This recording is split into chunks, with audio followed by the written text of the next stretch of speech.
has been an awakening. Have you felt it?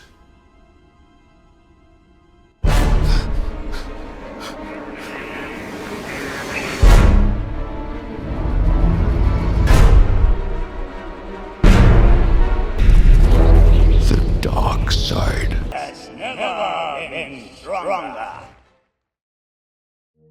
That's right, folks. The Inquisitors have actually been a secret weapon of mine for the last month, consistently giving opponents in the top 10 grief even when they knew what was coming. The idea of this theorycraft is actually quite simple on paper, but I really underrated the power of it when I first came up with it. I'm still not entirely sure I understand the full extent of what makes this team perform so well, because my projections were way off. The secret sauce, as you might have noticed, comes from the 7th and 9th sisters. With these characters just now becoming farmable, this means that there's a chance to strike the iron while it's hot and get on this team while it's performing so well. These two Inquisitors can set up a trap for JML teams while still being able to block off bounty hunters from being able to get the cheap kill, effectively limiting your opponent's options and putting extra pressure on them. What I didn't expect is just how difficult it would make JML fights even when the opponents knew about the trap, and I really wasn't expecting it to cause any difficulties for SLK and S. Don't get me wrong, I think on average SLK and S can and usually will have clean wins, but there have been more than a few reports of SLK and S going bad, and I still don't really understand why yet. I thought SLK would crush it, and yet here we are.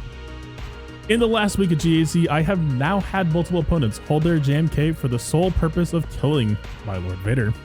Yep, you heard that correctly. So let's get into it. The Inquisitor tech comes down to two main concepts. In order to block bounty hunters, you need to give Maul a fast second frenzy trigger. Since the Inquisitors are dark side unaligned, they get speed up, helping them beat out Zam Omicron speeds. But if you try to make 7th Sister fast so that you can make 9th Sister tanky, you run into a problem very quickly. Jedi Master Luke teams bring a cleanse, usually Shock T, so a super fast 7th Sister will just end up applying a second daze while JML already had it, giving Shock T double the value on her cleanse. This also has the nice added bonus that if you make 9th Sister fast instead, she has a fantastic AoE daze move, but her AI uses the other move first. So if we can give her that super speed, that means that you can try to race her to a second turn to get that huge AoE daze payoff.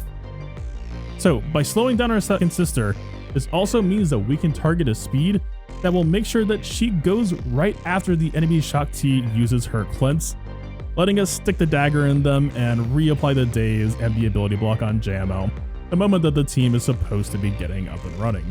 So with fast 7th Sister being bad against JML and fast 9th Sister being good for both bounty hunters and JML blocking, everything kind of snaps into place, right? The wrinkle in all of this is that we need to make sure that both sisters bring as much tenacity as possible while hitting these speed targets. Since we're going after JML, we need to make sure that the sisters can shrug off his F-looks and get into the fight. For 7th Sister, this isn't really so hard. She already rocks a pretty good base speed, and she's trying to stay under the enemy Shock T plus 40 after this formula, which means that you're looking at usually about a 230 to 245 speed 2nd Sister. Again, we're trying to stay below, we're not actually trying to beat out anything. So erring on the side of caution and keeping her a little bit slower is actually usually a pretty safe bet. She really doesn't need that much extra help, just good tenacity secondaries. I tossed her on some bulk. She actually has evasion mastery, which you'll see a lot in the SLK fight. She is surprisingly survivable, and so leaning into that with the rest of her modding, I think goes a long way. 9th Sister is definitely the more costly project of the two, but she does get a little bit of help from her unique if you have to cheat on tenacity. This is the set that I gave to my 9th Sister. It is obviously very specialized, but at the minimum, I'm mostly just trying to target a high speed with 3 tenacity sets and a tenacity cross. The speed that 9th Sister needs to be at depends on your level of play and the average speed that you're running into on the enemy Bosk and the enemy Zam. Luckily for you, I do have a spreadsheet that you can find in the description that will do this work for you so you don't have to worry about it yourself. And if you want to do it by hand or whatever reason, here you go. It's important to note as well that the order of operations do determine that speed up applies before the lead. This is something I actually got caught up on for a minute. I did reach out to EA Answers. They did confirm that this is working as intended. Do not add the plus 40 before counting speed up. It's the other way around. Which does unfortunately mean that it costs a little bit extra speed, but I have found it's quite worth it. If you're struggling to do this with 3 tenacity sets, I would, unless you've been doing your tenacity homework, it's probably going to be difficult. You can go ahead and swap out 3 tenacity sets for 1 tenacity set with a speed set. It just means that there's going to be a little bit less consistency. Maybe an opponent is able to get some debuffs on Nine Sister sometimes, but that's their problem, not yours.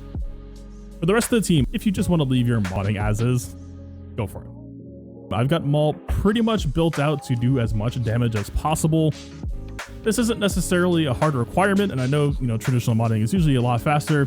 I figured I would just give this a shot since there are a few techniques rolling around that seem like Bounty Hunters would be going for a little bit more bulk.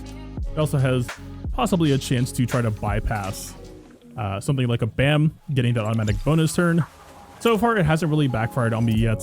Lord Vader, I was originally running 4 protection primaries. I did switch him over to a speed arrow with a crit damage triangle midway through the season. I don't really know for certain if this was impactful either. Again, for these other 3 characters, I would say if you want to leave them as your default vanilla, however you had them, probably not a bad choice. And as you'll see in the SLK fight footage, my Lord Vader, you can definitely see the difference in bulk. He does go down fairly easily. And last but not least, Royal Guard. I also had him on traditional, defense and health modding for the majority of the season. In hindsight, I feel like maybe switching him to, of course, still health is the main focus, but instead of defense, maybe pushing him more in protection, because he's either getting Mandalorian sniped or mostly dealing with true damage off of JML lead. And yeah, it was a little bit of an experiment that I was running with. If you just want to leave your Royal Guard on its default modding, perfectly fine. But yeah, I was messing around with kind of subbing down a little bit of defense, pushing in a little bit more protection. All that really matters is health is his main focus, right? And yeah, that's all you need to know. I'll leave a few replays here taken by some GAC opponents as well as some initial testing from Flash. Huge shout outs to all of them, Flash, Sasha, Imime Golf Swings, everyone for being willing to record their battles. It's very rare to see your teams from the opponent's perspective, but always a treat when it does happen. And it really did not disappoint. Thanks for watching. Enjoy.